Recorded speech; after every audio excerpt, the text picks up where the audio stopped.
Hello, dear friends. Welcome to this program, Our Moments with God, our moments with the Word of God, our moments with the love, mercy, and compassion of God, our moments also with the truth of the Word of God vis-a-vis our own religious practices or spiritual practices, if I may call, and a good time for us during this Lenten season to examine whether what the Word of God demands, or through the prophets, God demands from us, and what our own life practices are.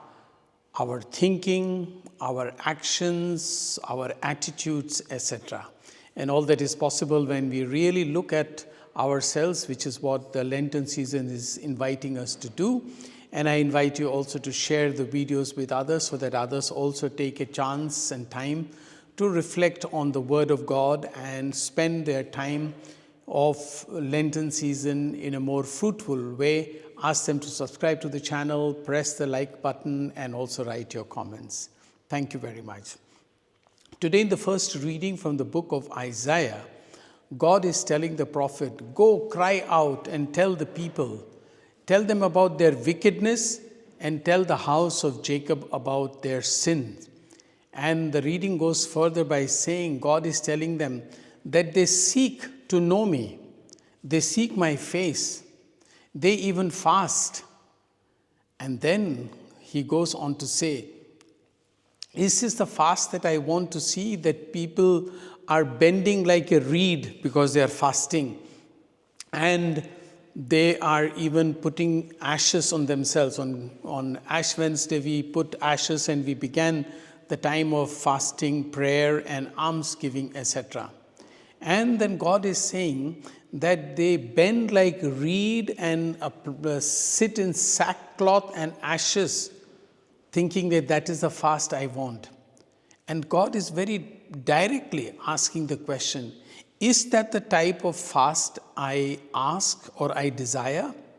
This is a very good point for us to reflect, because many of us will be fasting during these days and praying also extra, and you certainly using almsgiving as well.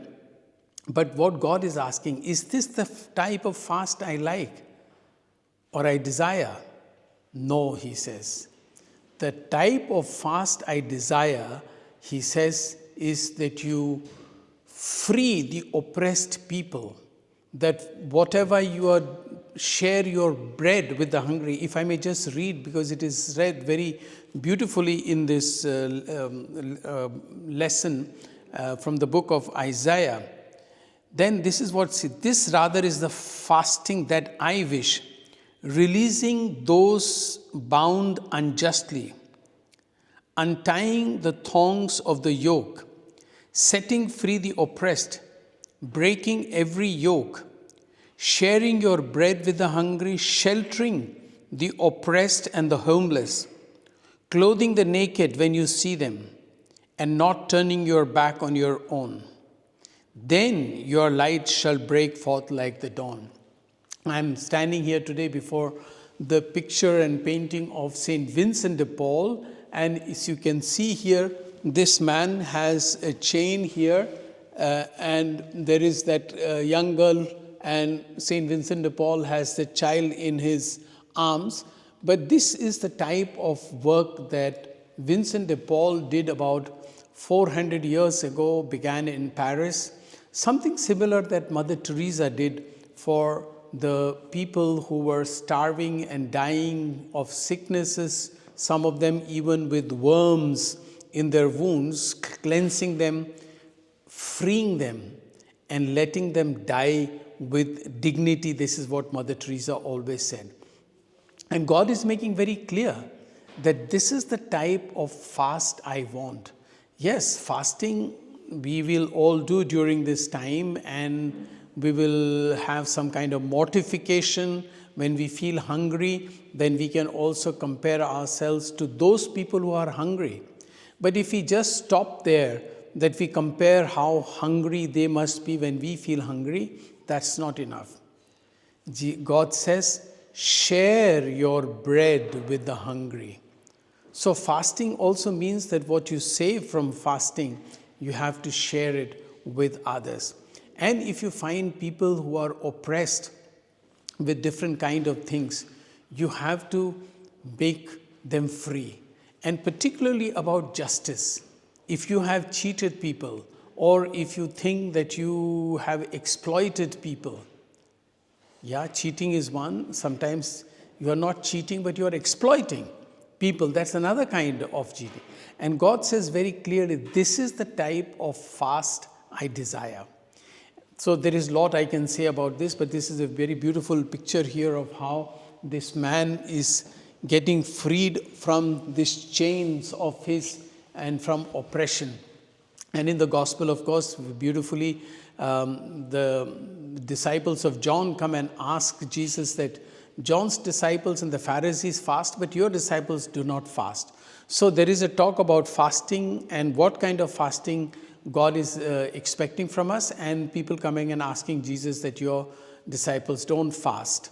So with that answer, Jesus also ends the gospel by saying, but there will come a time when the bridegroom will be taken away from them. That means Jesus will be taken away from them, and then they will fast and mourn.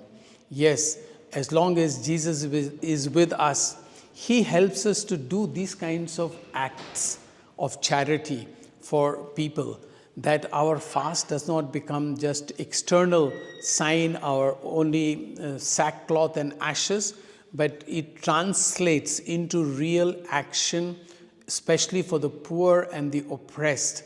That is what the reading says, then the light will shine on you like dawn. This was also the gospel, if you remember, last Sunday. If you do all these things, then the light will shine on you. Let us experience God's light by doing the right things that are expected of us from the Lord. And if you like, you may please subscribe to this channel. Thank you.